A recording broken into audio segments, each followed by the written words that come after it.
Maxime Turc, je suis directeur régional délégué de l'UIMM Pays de la Loire. L'UIMM qui est la représentation des entreprises de la métallurgie,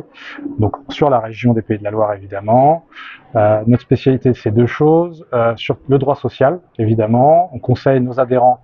de la métallurgie sur toutes les questions de droit social, mais aussi QHSE, donc qualité, hygiène, sécurité, environnement de travail, pour permettre aussi derrière, et du coup on démarre une démarche RSE qu'on va présenter juste après, pour effectivement que les entreprises de la métallurgie, pour mettre en valeur déjà ce que les entreprises de la métallurgie font dans ce domaine-là, dans ces domaines-là, et en fait les encourager aussi à s'y engager.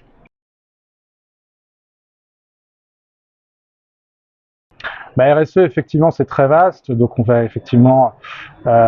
on va mettre tout ce qui est QHSE justement ce dont je vous ai parlé. Donc on va parler effectivement de qualité de vie au travail des salariés, d'environnement évidemment, de respect de l'environnement avec tous les enjeux auxquels on doit répondre dès aujourd'hui, mais demain encore plus. Et puis toute la partie effectivement production,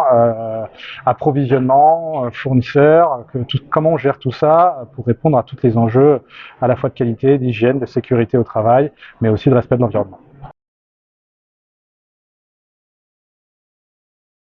Alors, la démarche RSE de l'UIMM, clairement, c'est de permettre à des entreprises, et notamment des PME, des petites, qui composent l'énorme majorité, effectivement, des entreprises de la métallurgie. Hein. On a entre 80 et 90% de TPE, PME, notamment sur notre territoire, mais globalement au niveau national. L'idée, c'est à la fois, comme je le disais tout à l'heure, d'engager les entreprises de la métallurgie sur tous ces sujets-là, mais aussi et surtout de mettre en valeur déjà ce qu'elles font, parce que c'est pas aujourd'hui qu'on découvre l'ensemble de ces sujets. L'industrie s'est toujours engagée notamment sur la qualité de vie et sécurité au travail, parce qu'on a toujours considéré, et c'est encore plus vrai aujourd'hui, que ça représentait deux leviers. Un levier de compétitivité, clairement, avec tous les derrière les process industriels à mettre en place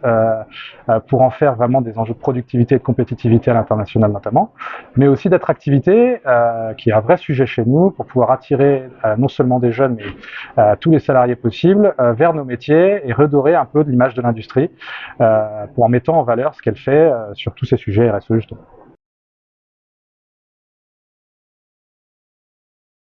Alors, tout de suite, je peux effectivement donner l'exemple d'une entreprise du Maine-et-Loire qui s'appelle Packer et qui, en matière typiquement d'énergie, a engagé toute une démarche pour effectivement aller voir sa consommation très précisément d'énergie sur son site et dans son process industriel, et mis en place différentes mesures pour réduire sa consommation tout en gardant en fait le même niveau de productivité, mais simplement rien qu'en chassant effectivement les petites consommations qui n'avaient pas lieu d'être, en optimisant les choses, on réussit à réduire la consommation de manière significative. C'est ce genre de démarche, mais c'est aussi effectivement dans simplement l'organisation aussi du travail dans l'usine qu'on arrive à améliorer la sécurité des salariés, tout en leur permettant aussi derrière du coup d'être plus sereins et plus productifs et mieux dans leur travail.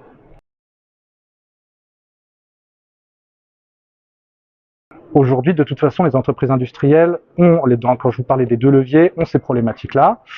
Et donc, quand effectivement on leur met en avant, alors déjà, ce sont déjà, comme je vous ai dit, des choses qu'elles font déjà, pour la plupart, parce que c'est pas d'aujourd'hui qu'elles découvrent ces sujets-là, mais de toute façon, ces enjeux-là aujourd'hui, elles sont dans des difficultés de recrutement, elles voient bien de toute façon qu'il y a une problématique écologique auquel on doit répondre aujourd'hui,